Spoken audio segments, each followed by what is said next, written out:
यांनी घोषणा केली आणि शेतकऱ्यांच्या खात्यामध्ये नमो शेतकरी महासन्मान निधी योजनेचा 9वा आणि 10वा हप्ता जमा होण्यास सुरुवात झाली। 4,000 रुपयांची रक्कम आज सकाळपासून शेतकऱ्यांच्या बँक खात्यामध्ये जमा होत आहे। 170 तालुक्यांमधील पात्र शेतकऱ्यांच्या खात्यावर पैसे वर्ग केले जात आहेत। शेतकरी बांधवांनो, कृषी विभाग आणि अर्थ मंत्रालयाने संयुक्तपणे एक विशेष अहवाल तयार केला होता आणि त्यानुसारच मुख्यमंत्री देवेंद्र फडणवीस साहेब यांच्या अध्यक्षतेखाली झालेल्या बैठकीमध्ये नमो शेतकरी महासन्मान निधी योजनेच्या निधीला मंजुरी मिळाली आहे। राज्यातील 358 तालुक्यांपैकी ज्या तालुक्यांचा डेटा 100% क्लिअर आहे आणि ई-केवायसी प्रक्रिया पूर्ण झाली आहे, अशा 170 तालुक्यांची निवड या पहिल्या टप्प्यासाठी करण्यात आली आहे। कृषी विभागाने थेट तालुका स्तरावर ही विभागणी पूर्ण केली असून राज्यभरातील बँकांचे सर्व्हर अपडेट ठेवण्याचे आदेश देण्यात आले आहेत। त्यानुसारच महाराष्ट्रातील 170 तालुक्यांमधील शेतकऱ्यांना आज नमो शेतकरी महासन्मान निधी योजनेच्या हप्त्याचा लाभ मिळण्यास सुरुवात झालेली आहे। शेतकरी बांधवांनो, नमो शेतकरी योजनेचा हप्ता शेतकऱ्यांच्या खात्यामध्ये कधी जमा होणार अशी आतुरता शेतकऱ्यांना लागली होती आणि अखेर आता बँकांचे सर्व्हर ऍक्टिव्ह करण्यात आले असून आरबीआयच्या नवीन बँकिंग स्लॉटनुसार पैसे वितरण सुरू झाले। पहिल्या टप्प्यात राष्ट्रीयकृत बँका म्हणजेच SBI आणि महाराष्ट्र बँकेमध्ये खाते असलेल्या शेतकऱ्यांना 50 ते 55 तालुक्यांमध्ये 4,000 रुपयांचा लाभ मिळाला।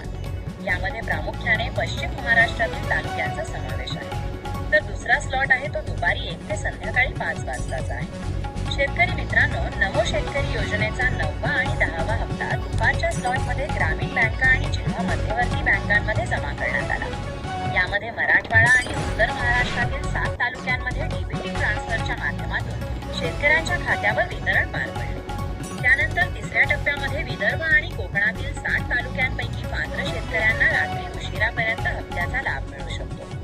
कारण शेतकरी बांधवांनो, पावसाळी अधिवेशनामध्ये राज्य सरकारने शेतकऱ्यांना आश्वासन दिले होते की नमो शेतकरी योजनेचा हप्ता जमा करू, परंतु शेतकरी बांधवांनो, यामागे कर्जमाफीचा विषय देखील चालू झाला। त्यामुळे दोन्ही निर्णय घेताना सरकारने एक डिजिटल पडताळणी फिल्टर लावला। त्यानुसार परत शेतकऱ्यांची फेरतपासणी झाली आणि याच फेरतपासणीमध्ये आता कृषी विभागाने देखील तालुक्यांची निवड केली। त्यामुळे 170 तालुक्यांमध्ये अखेर नमो शेतकरी योजनेचा हप्ता जमा होण्यास सुरुवात झाली। सकाळी जेव्हा बँका उघडल्या तेव्हा आज 50 तालुक्यांमधील शेतकऱ्यांच्या खात्यावर 4,000 रुपयांची रक्कम जमा झाली। शेतकऱ्यांना 9व्या आणि 10व्या हप्त्याची प्रतीक्षा लागली होती आणि शेतकऱ्यांना दोन्ही हप्ते एकत्रित मिळाले, त्यामुळे शेतकरी खुश झाले। शेतकरी बांधवांनो, कृषी मंत्रालयाने नमो शेतकरी योजनेच्या 9व्या आणि 10व्या हप्त्यासाठी जे परिपत्रक जाहीर केले त्यामध्ये 2 नवीन निकष देखील समाविष्ट आहेत आणि त्यानुसारच 170 तालुक्यांमधील शेतकऱ्यांची नवीन यादी जाहीर झाली आहे। शेतकरी मित्रांनो, मंत्रालयातून एक मोठे अपडेट समोर आले। मुख्यमंत्री देवेंद्र फडणवीस साहेब आणि कृषी विभागाच्या बैठकीनंतर नमो शेतकरी योजनेच्या निधी वितरणाला अधिकृत हिरवा कंदील मिळाला आहे आणि जसे डीबीटीचे बटन दाबण्यात आले तसेच सर्वात आधी ICICI आणि ऍक्सिस बँकेसारख्या खासगी बँकांमध्ये डिजिटल वितरण प्रणाली वेगाने सक्रिय झाली। खासगी बँकांमध्ये खाते असणाऱ्या शेतकऱ्यांच्या खात्यामध्ये लगेच पैसे ट्रान्सफर झाले, तर दुसरीकडे राष्ट्रीयकृत आणि सरकारी बँकांचे सर्व्हर अपडेट होण्यासाठी थोडा वेळ लागत असल्याने सरकारी बँकांमध्ये खाते असलेल्या शेतकरी बांधवांना थोडी प्रतीक्षा करावी लागत आहे। परंतु शेतकरी मित्रांनो, घाबरण्याचे कारण नाही, कारण कृषी विभागाच्या डिजिटल ट्रान्सफर सिस्टीमद्वारे सर्वांच्या खात्यावर पैसे वर्ग केले जात आहेत आणि याच वेळी राज्यातील लाखो शेतकऱ्यांच्या मोबाईलवर नमो शेतकरी महासन्मान निधीच्या 9व्या हप्त्याचे 2,000 रुपये आणि 10व्या हप्त्याचे 2,000 रुपये असे एकूण 4,000 रुपये जमा झाल्याचा मेसेज येत आहे।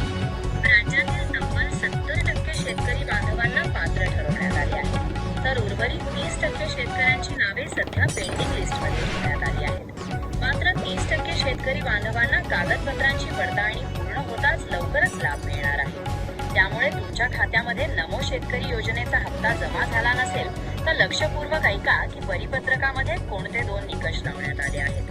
शेतकरी बांधवांनो, आज 170 तालुक्यांमध्ये निधीचे वाटप सुरू झाले आहे आणि कृषी विभागाने प्रशासकीय सोयीसाठी शेतकऱ्यांची 3 विशेष टप्प्यांमध्ये विभागणी केली आहे। यामध्ये उत्तर महाराष्ट्र, पश्चिम महाराष्ट्र, विदर्भ, मराठवाडा आणि कोकण या 5ही प्रमुख विभागांमध्ये निवडक तालुक्यांचा समावेश करण्यात आला आहे आणि प्रादेशिक विभागणीनुसार पात्र शेतकऱ्यांना नमो शेतकरी योजनेचा लाभ दिला जात आहे। शेतकरी बांधवांनो, नमो शेतकरी महासन्मान निधी योजनेचा 9वा आणि 10वा हप्ता मिळण्यासाठी कृषी विभागाने 2 नवीन निकष लागू केले आहेत। जर तुम्हाला या दोन्ही करायचा असेल तर सर्वात पहिले म्हणजे ई-केवायसी पूर्ण असणे आवश्यक आहे. यासोबतच तुमच्याकडे तुमचे आधार कार्ड असावे लागेल आणि त्याची अचूक नोंद देखील बँकेत असावी लागेल. योजनेच्या पोर्टलवर माहिती नमूद करण्यात आली असून ज्या शेतकऱ्यांचे आधार लिंक आणि ई-केवायसी काम पूर्ण आहे अशा शेतकरी बांधवांना नवीन पडताळणीमध्ये प्राधान्य दिले जात आहे.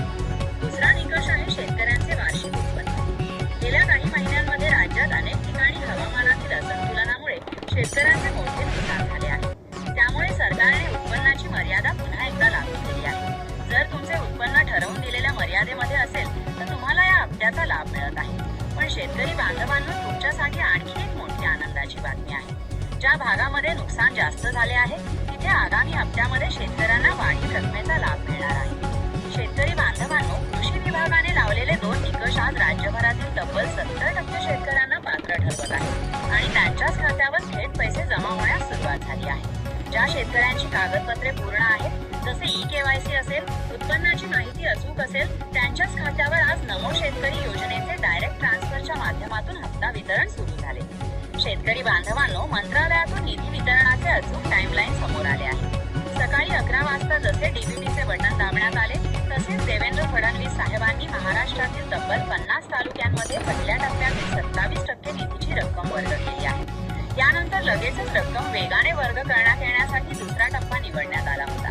दुसऱ्या टप्प्यातील 35% निधी वितरित करण्यात आला. म्हणजेच दुपार होण्यापूर्वीच राज्यातील 60% निधीचे वाटप पूर्ण झाले असून निवडक तालुक्यांमधील शेतकरी बांधवांच्या खात्यामध्ये 4,000 रुपये जमा झाले. त्यानंतर दुपारी 2 वाजता जेव्हा ICICI बँकेची डिजिटल सिस्टीमद्वारे पैसे वितरित करण्याची प्रक्रिया सुरू झाली, त्याचवेळी बँक ऑफ महाराष्ट्रामध्ये खाते असलेल्या शेतकऱ्यांसाठी देखील मोठी खुशखबर आली. दुपारी 2 वाजता तिसऱ्या टप्प्यामध्ये बँक ऑफ महाराष्ट्राच्या शेतकरी ग्राहकांसाठी तब्बल 15% निधीचा लाभ थेट वर्ग करण्यात आला. त्यामुळे जर तुमचे खाते बँक ऑफ महाराष्ट्र किंवा खासगी बँकेमध्ये असेल तर तुमच्या खात्यामध्ये पैसे जमा व्हायला सुरुवात झाली. शेतकरी बांधवांनो, आज जाहीर झालेल्या 170 तालुक्यांच्या यादीमध्ये पश्चिम महाराष्ट्र आणि उत्तर महाराष्ट्राने बाजी मारली आहे. पश्चिम महाराष्ट्राचा विचार केला तर सांगली जिल्ह्यातील मिरज अटपाडी तालुक्यांमध्ये तब्बल 70% पात्र शेतकऱ्यांच्या खात्यावर 4,000 रुपयांची रक्कम जमा झाली. सोलापूर आणि कोल्हापूर जिल्ह्यातील निवडक तालुक्यांमध्ये 60 ते 65% निधीचे वाटप पूर्ण झाले. उत्तर महाराष्ट्रातील नाशिक, धुळे, जळगाव जिल्ह्यातील तालुक्यांमध्ये 50% निधी डीबीटी ट्रान्सफरद्वारे वितरित झाला आहे. अशा शेतकरी बांधवांच्या खासगी आणि सरकारी बँक खात्यामध्ये थेट पैसे जमा होत असून नमो शेतकरी महासन्मान निधी योजनेच्या 9व्या आणि 10व्या हप्त्याचा लाभ शेतकऱ्यांना मिळत आहे. दुसरा टप्पा मराठवाडा आणि विदर्भातील दुष्काळग्रस्त शेतकऱ्यांचा आहे. पावसाचे असंतुलन असलेल्या तालुक्यांना प्राधान्य देण्यात आले असून मराठवाड्यातील छत्रपती संभाजीनगर, जालना, बीड जिल्ह्यातील निवडक तालुक्यांमध्ये आज दुपारी 65% पेक्षा जास्त निधीचे वाटप पार पडले आहे.